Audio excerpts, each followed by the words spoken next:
예, 우리 14절 말씀 시작하는 이 단어가 그런즉인데요. 그런즉. 달리 표현하면은 그러므로 이렇게 얘기할 수 있겠습니다. 그리고 요점을 말하자면 이렇게 말할 수가 있겠습니다. 또는 핵심을 말하자면 그런 뜻으로 옮길 수도 있겠습니다. 그런즉 내 사랑하는 자들아, 그런즉 우상 숭배하는 일을 피하라. 이 결론적인 말씀을 주고 있습니다. 그러니까 앞에 어떤 이야기가 나오는지 잘 기억나는지 모르겠습니다만 앞에 이러저러한 이야기가 있었습니다. 그 이야기를 쭉 한 이유는 무엇이겠느냐? 우리 모두가 우상 숭배를 하지 않으면 좋겠다. 우상 숭배를 하지 말아라. 그 얘기를 하기 위한 어떤 이러저러한 이야기였단 말인 거죠. 여러분 한 2주 전에 우리 말씀을 같이 공부했는데 기억나시는지 모르겠습니다. 10장 초반에 보면 이 사도 바울이 모세를 소환을 하는 거예요. 모세는 이미 정말 옛날 고래짝에 그때 사람 아니겠습니까? 옛날 정말 옛날도 한참 옛날 오랜 옛날에 그 사람을 소환을 요즘에 소환이라는 말을 많이 쓰는데 소환을 한 겁니다. 왜 옛날 일을 현재로 갖고 왔느냐?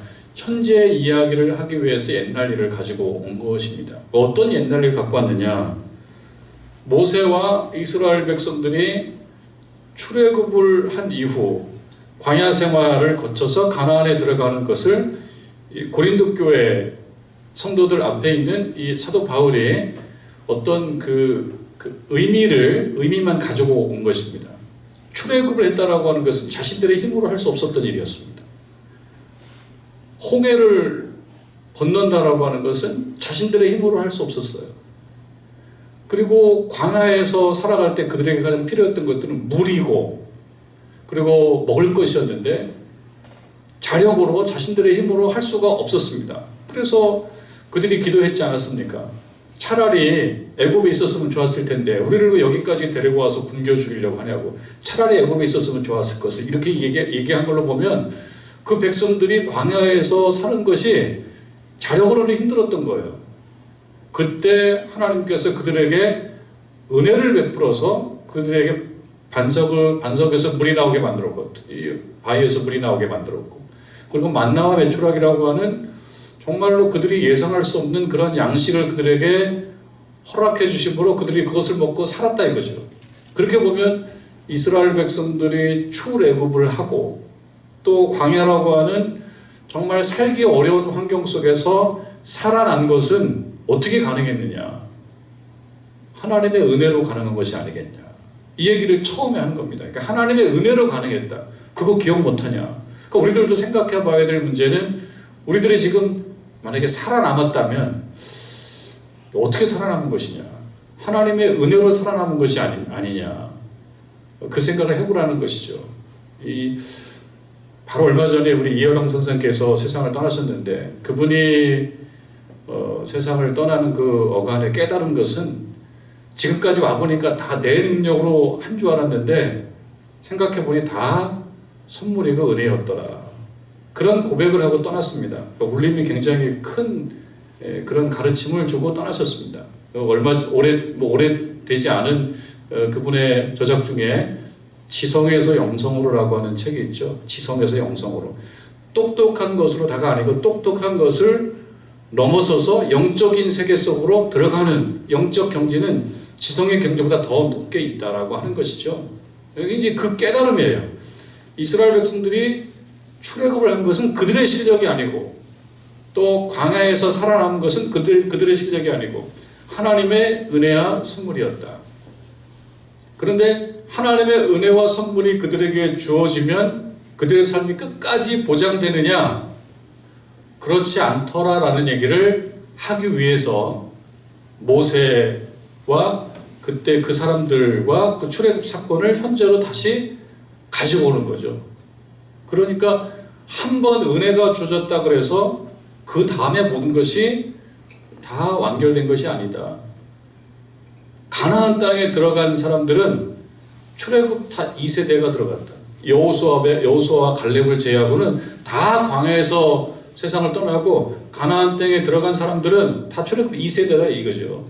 근데 그것을 보면서 그 바울이 그 출애굽 사건을 어떻게 해석을 하냐면, 하나님의 은혜로 다 나왔다고 하더라도 다 가나안 땅 약속의 땅으로 들어가지 못한 것은 무엇 때문이었냐? 그들의 범죄함 때문이었다.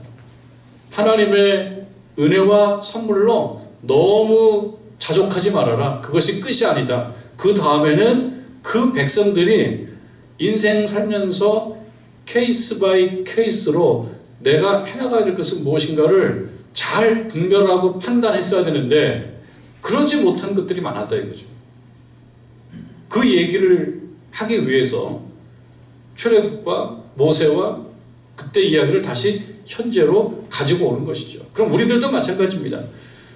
사도 바울이 이 출애굽 사건을 이 고린도전서 청중들이 살던 그 시대에 가지고 왔던 것처럼 우리들에게도 가져올 수 있죠. 오늘 이 상황에서도 우리가 출애굽 사건을 오늘날 우리 현실로 가져올 수가 있다. 그럼 어떻게 우리 교훈을 생각해 볼 수 있냐면, 하나님께서 은혜로 여기까지 인도해 주셨다고 하더라도 다 끝이 아니고 이때부터는 자기 자신이 정말 스스로 어느 정도 경지에 올라서 이제 해나갈 수 있어야 된다.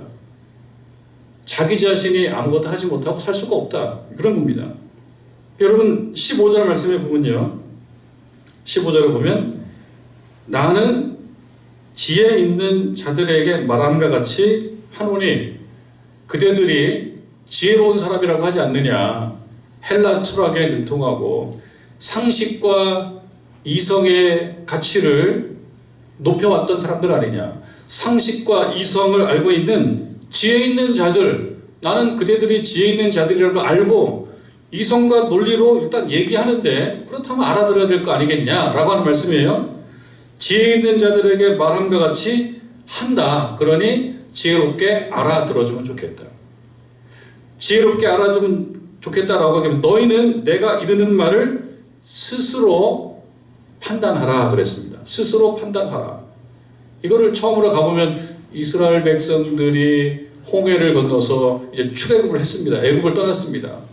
애굽을 떠난 걸로 모든 것이 끝난 것이 아니라 애굽을 떠나서 광야로 들어오고 난 다음에 이들에게 보여주는 조금 좀 유감스러운 모습들이 많이 있죠.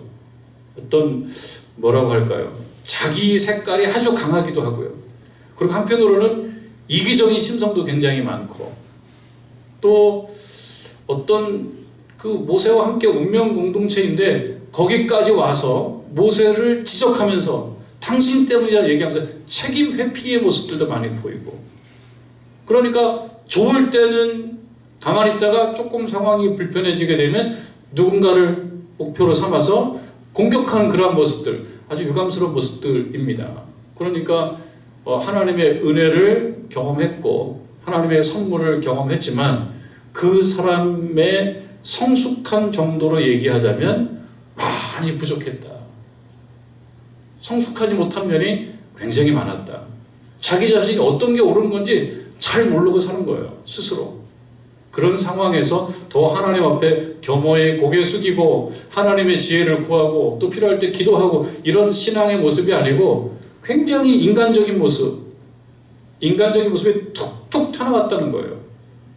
그래서 이제 그때 나온 여러 가지 말들, 모세를 죽이자고 말하지를 않나, 우리 돌아가자고 얘기지를 않나, 우리가 애굽에 있었다 그러면 그래도 고기 뼈나 먹었을 텐데 정말 저 모세 말 듣고 잘못 와가지고 여기서 굶어 죽네 라고 그렇게 얘기하면서 선동하고, 그런 여러 가지 모습들은 은혜를 경험하고 하나님의 선물을 받았음에도 불구하고 그들의 성숙한 정도는 매우 못 미쳐 있어서 자기 스스로를 감당하지 못하니까 결국 그것이 뭐로 이어지냐면 범죄함으로.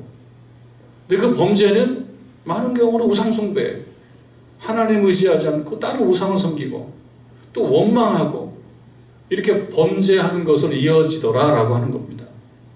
그러니까 범죄를 하게 되면 하나님의 은혜를 경험한 사람들도 범죄할 수 있다, 잘못할 수 있다. 그러면 그 결과는 어떻게 되느냐? 광야에서 다 죽었다는 거예요. 광야에서. 그런데 우리가 사도 바울이 말하고자 하는 바를 좀 떠나서 생각해 봤을 때는 광야에서 죽을 수도 있죠. 40년간 살아가다 보면 뭐 아프기도 하고 또 나이도 먹고 그러니까 죽을 수도 있다고 생각이 들어요.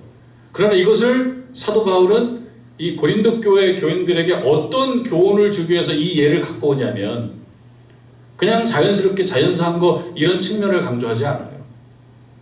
하나님 앞에 범죄했기 때문에 그들이 뭐 한 20일이면 들어올 수 있는 거리인데 결국은 그 범죄 때문에 계속 헤맸다라고 하는 것을 강조하는 거예요. 그러니까 자연스럽게 죽고 어떤 죽음의 이유가 모두에게 다 있다 이 얘기가 아닙니다. 잘못한 부분들을 강조하는 겁니다. 한 2주면 들어올 수 있는 거리를 그들의 범죄함으로 인해서 계속 헤맨 것은 결국은 뭐예요? 그 범죄에 관련된 일들을 그 광야에서 다 소화하신 거예요. 그리고 여호수아와 갈렙을 제외하고 다 소화가 된 다음에 가나안 2세대, 그러니까 출애굽 2세대가 들어오게 된 사실을 이제 사도 바울이 고린도 교회 교우들에게 얘기하면서 그 사실을 한번 떠올려봐라. 자기 스스로 어떤 것이 올바른 것인지를 잘 판단하지 못하고 성숙하지 못했을 때 어떤 결론이 나오더냐. 그런 이야기를 하는 것입니다. 그러면서 14절 결론적으로 얘기하는 거죠. 내 사랑하는 자들아 우상 숭배하는 일을 피하라. 그래. 우상 숭배하는 일을 피하라.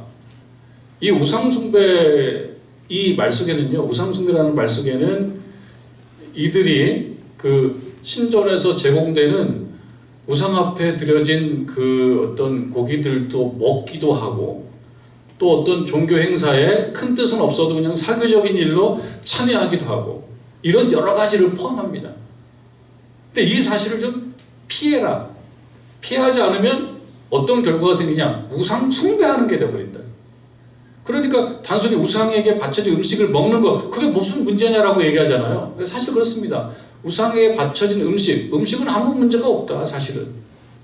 그런데 음식 얘기를 하다가 또 바꿔서 어떻게 되냐면 사도 바울의 관심은 어떤 음식을 먹고 안 먹고에 대해서 관심을 갖는 게 아니고 우상 숭배를 하냐 안 하냐.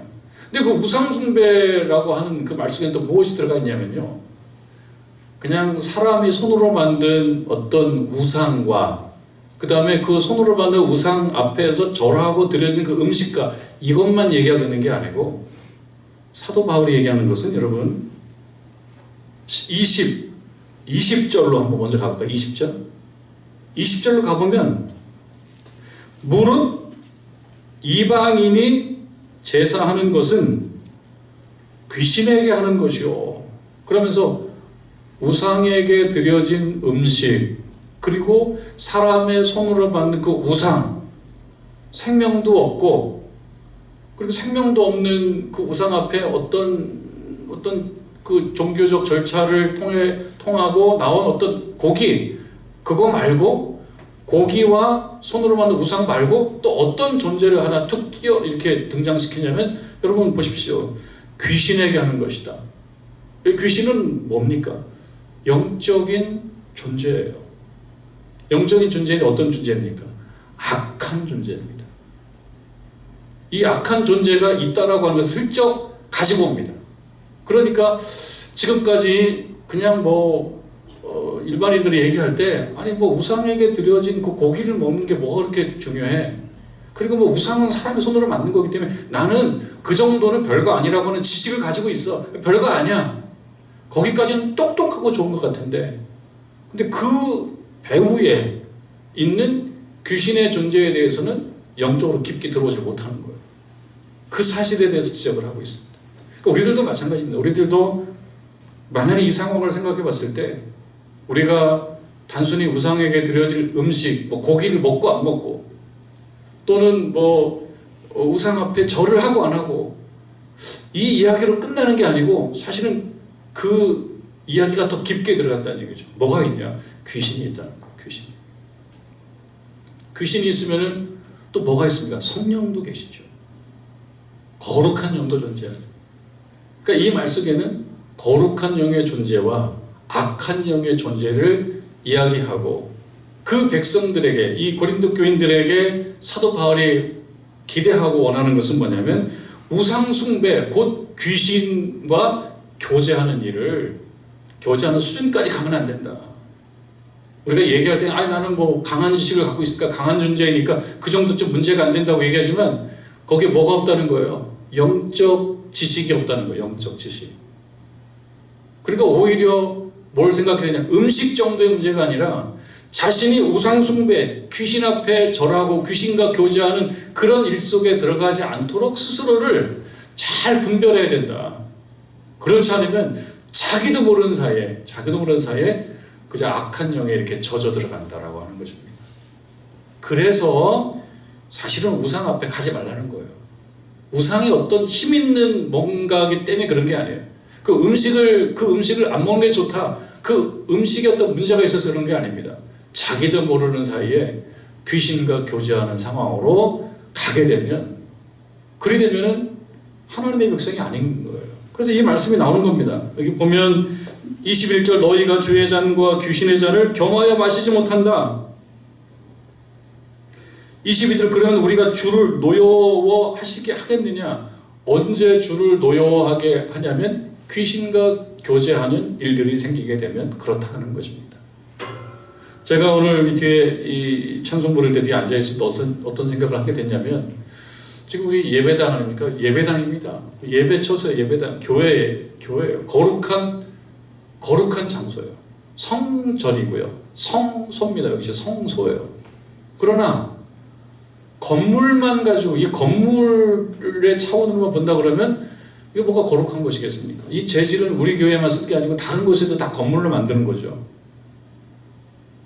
이거는 건물의 의미만 있는 것이 아니라 이거죠. 우리가 우리의 마음을 아시고 마음과 정성을 가지고 나왔을 때 하나님께서 이곳에서 우리를 맞이해 주신다라고 하는 거지, 그것이 어떤 뭐 벽돌의 문제, 무슨 페인트의 문제, 이런 문제가 아닌 것입니다. 우리들은 환경의 영향을 받는 거죠. 우상 제물이 있는 곳, 우상 신전이 있는 곳에 가면 그건 아무것도 아니에요. 아무것도 아니지만, 그러나 귀신은 아무것도 아닌 그것을 통해서 사람들의 마음을 현혹시킨다는 거죠. 우리가 거룩한 이 처소, 교회에 오는 것이 좋은 이유는요, 이곳에 왔을 때 우리가 하나님 앞에 더 마음을 드릴 수가 있습니다. 더 마음을 정갈하게 할 수가 있습니다. 더 집중적으로 하나님을 찾을 수가 있습니다. 그렇기 때문에 우리가 교회를 찾는 거예요. 꼭 하나님이 교회에만 계시냐? 그거는 또 그 말도 맞아요. 하나님은 꼭 교회에만 계시냐? 그런데 여러분 생각해 보십시오. 교회에 왔을 때 우리가 더 집중적으로 하나님을 찾을 수가 있는 거예요.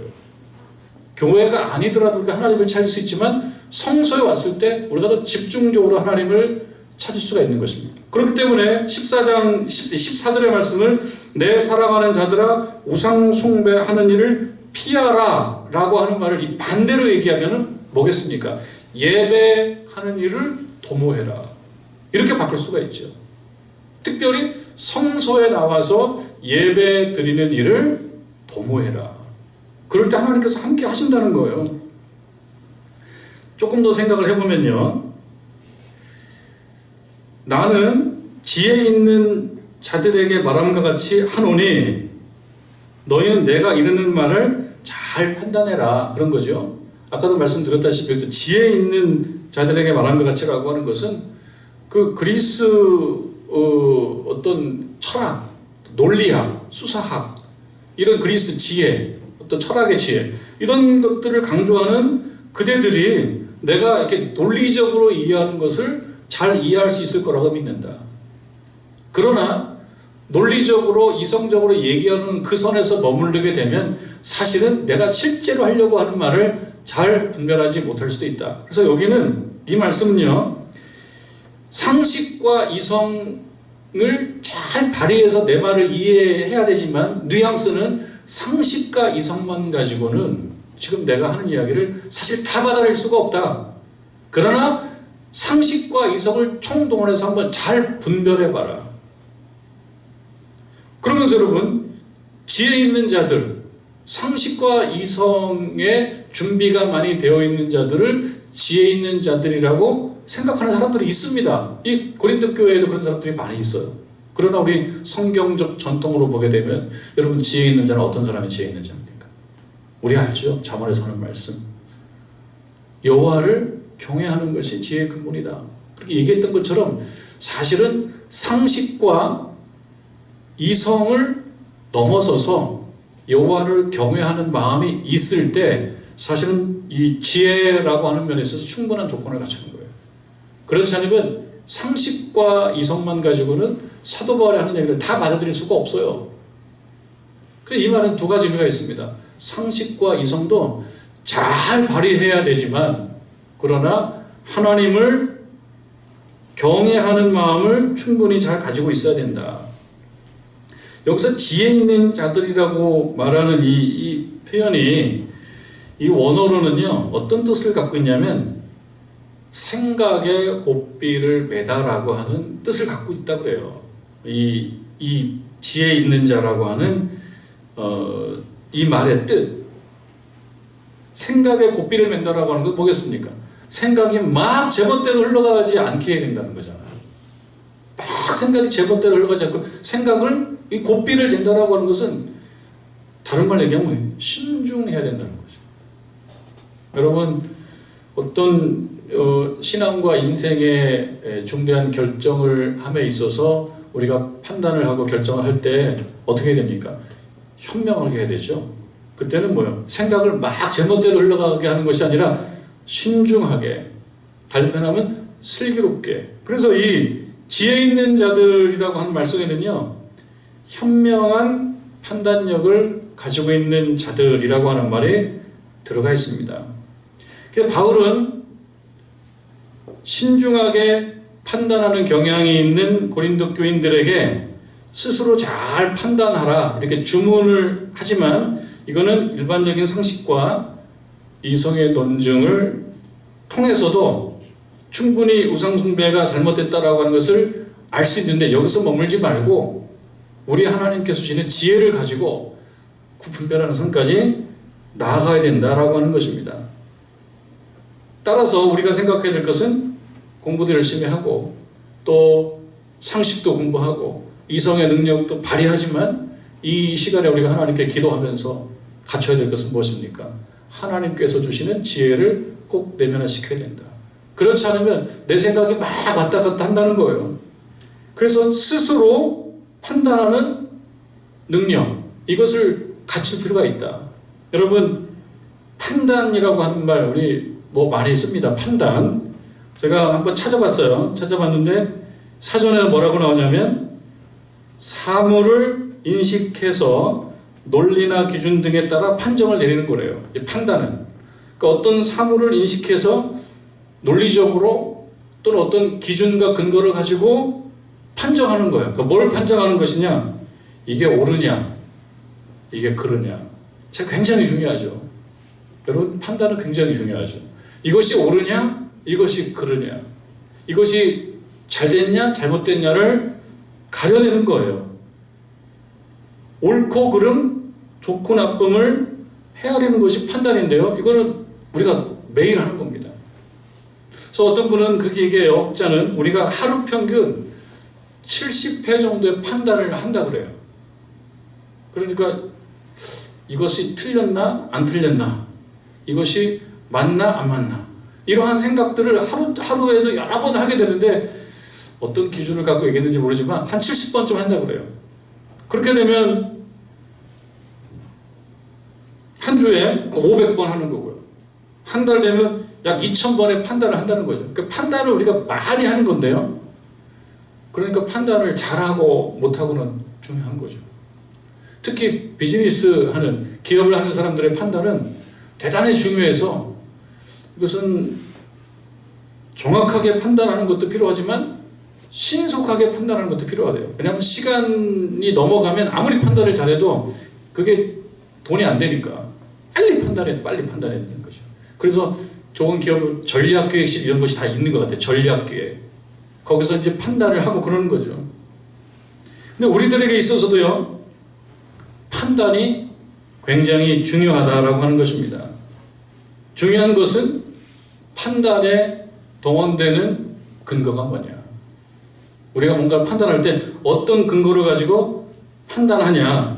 잘 판단하기 위해서는 판단에 동원되는 좋은 근거를 갖고 있어야 된다. 근거가 정확하지 않고 근거가 좋지 않으면 판단을 하긴 해요. 판단의 행위는 있지만 잘 판단할 수가 없어요. 그래서 사도 바울이 지금 말하죠. 너희는 내가 이르는 말을 스스로 판단하라. 그래서 어떤 게 좋은 건지 어떤 것이 그런 건지 판단을 잘하지 못하면 실수해서 어떻게 된다는 거예요. 광야에서 죽게 된다. 광야에서 죽고 가나안 땅에 들어가지 못하게 되니까 그 예를 잘 생각해서 자칫 판단을 잘못하면 범죄하게 되고 범죄하게 되면 가나안에 들어가지 못한다라고 하는 것입니다. 그 얘기를 하고 있습니다.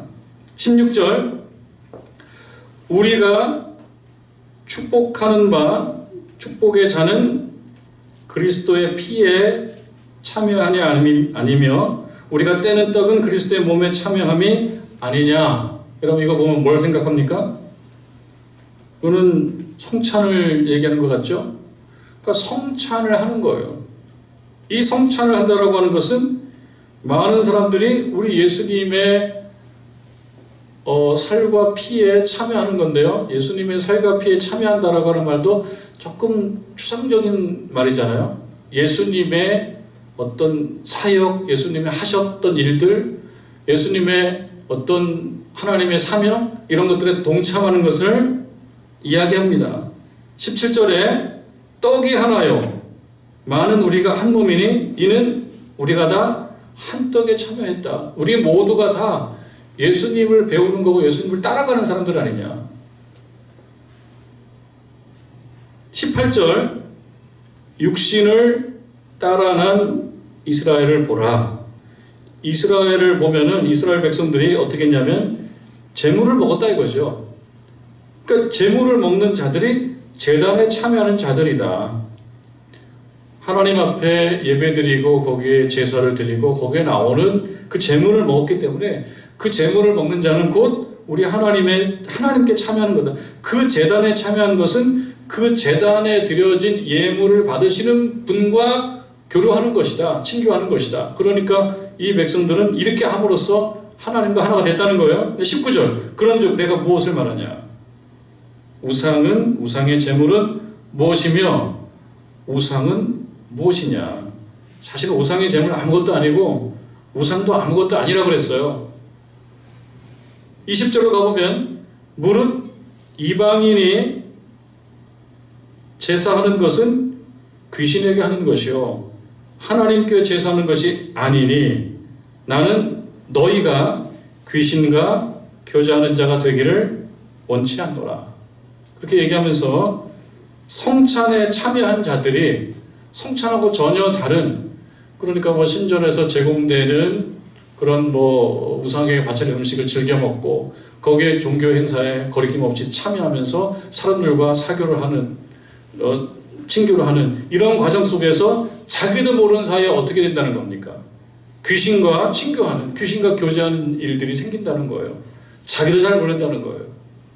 그것을 잘 알고 영적 환경을 잘 구축하지 않으면 자기도 모르는 사이에 이렇게 귀신과 교제하는 자가 된다는 것입니다. 어떤 사람이 귀신과 교제하기를 원하겠습니까? 그러나 영적 환경을 잘 구축하지 않으면 귀신과 교제하게 된다. 귀신과 교제하게 되면 어떻습니까? 귀신은 신자를 넘어뜨리는 그런 존재입니다. 악한 존재입니다. 신자들을 현혹해서 옳게 보이지만 옳지 않은 길로 가게 만드는 것이 그게 귀신 아니겠습니까? 귀신과 교제하고 귀신과 연합하면 되지 않는다. 그래서 결론적으로는 그런 겁니다. 귀신과 교제하는 자가 되기를 원치 않는다. 너희가 주의 잔과 귀신의 잔을 겸하여 마시지 못하고 주의 식탁과 귀신의 식탁에 겸하여 참여하지 못하리라. 너무 자신감을 가지고 그저 막 강한 자라고 얘기하면서 뭐 우상에게 바치는 음식을 먹는다거나 그 모임에 참여한다거나 이렇게 하면서 거리낌 없이 나는 강한 자야. 근데 그렇게 하면서 자기도 모르는 사이에 광야를 벗어나지 못하고 결국 가나안 땅에 들어가지 못하는 일들이 생길 수가 있다라고 하는 것입니다. 결론을 얘기하자면 우상 숭배하는 일을 피해야 된다. 가지 않아야 된다. 피하지 않으면 거기에 물든다는 거죠. 여러분 사실 이 어떤 이해가 될는지 모르겠습니다만 나는 당분 섭취를 적게 해야 돼. 당분 섭취를 적게 하려고 그러면 앞에 케이크가 없어야 돼요. 케이크가 막 있으면 그냥 먹는 마음이 생기는 거예요. 없으면 먹는 마음이 안 생기는데 앞에 있으면 그런 마음이 좀 생기는 겁니다. 그렇기 때문에 영적 환경을 잘 구축하는 겁니다. 우상 숭배하는 일을 피하지 않으면 우상을 숭배하게 되고 우상을 숭배하게 되면 귀신과 교제하게 되고 귀신과 교제하게 되면 결국은 광야를 벗어나지 못하게 된다라고 하는 것입니다. 그러기 위해서 스스로 잘 판단해야 된다. 하나님의 은혜를 경험하고 하나님의 선물을 받았다라고 하는 것으로 끝날 일이 아니라는 겁니다. 자기가 스스로 영적 판단력을 잘 행사할 수 있도록 우리 하나님께 진심으로 경외하며 나아가야 된다는 것을 꼭 아셔야 되겠습니다. 우상과 우상의 제물은 아무것도 아니지만 귀신은 존재한다. 귀신이 우리 육적인 눈으로 보이진 않지만 신자들을 넘어뜨리기 위해서 활동한다는 거예요. 예민하게 잘 우리가 느끼지 않으면 귀신에 현혹돼서 이것도 실수하고 저것도 실수하고 어느 날 보면은 하나님으로부터 멀리 멀어져 있다. 귀신은 믿는 자를 쓰러뜨리려고 하는 존재입니다. 귀신의 식탁에 가서 앉지 않아야 된다. 그러면 고린도 교회 교인들에게 있어서 귀신의 식탁은 사실 그 많은 신전들에서 제공되는 그런 어떤 식탁의 교제들이었어요. 그런 일을 통해서 정말 자기도 모르는 사이에 귀신과 연합할 수 있는 위험이 있었어요. 오늘날 우리들은요. 오늘날 우리들에게 있어서 귀신의 식탁은 어디에 주로 많이 있느냐? 어디에 주로? 귀신의 식탁은. 우리가 좀 발전적으로 생각해 봐야 되는 거죠. 사실 이 코로나라고 하는 것도 참 자칫 잘못하면 이 코로나라고 하는 우리가 볼 때 그건 그냥 과학적인 문제인데 귀신은 이 코로나 이 바이러스 사이사이에 귀신의 식탁을 또 마련해 놓을 수도 있습니다. 그리고 사실 사람들에게 있어서 가장 중요한 것이 또 먹고 사는 문제란 말이에요. 먹고 사는 문제, 물질의 문제입니다. 먹고 사는 문제, 물질의 문제에 있어서는 우리가 그냥 과감하게 다 해야 된다라고 생각하는데 그런 먹고 사는 문제, 의식주 문제 가운데서도 귀신의 식탁은 중간중간에 많이 있습니다. 그래서 귀신의 식탁이 어디에 많이 놓여져 있는지 그것을 생각해 봐야 된다. 그리고 답해 봐야 된다. 그리고 그곳에 가지 않아야 되고 피해야 된다. 그럴 때 우리가 가나안 땅 앞에 광야에서 죽지 않고 하나님의 약속의 땅에 들어갈 수 있다라고 하는 것을 잘 아시고 그리 나아가는 저 여러분 되기를 주님의 이름으로 축원합니다.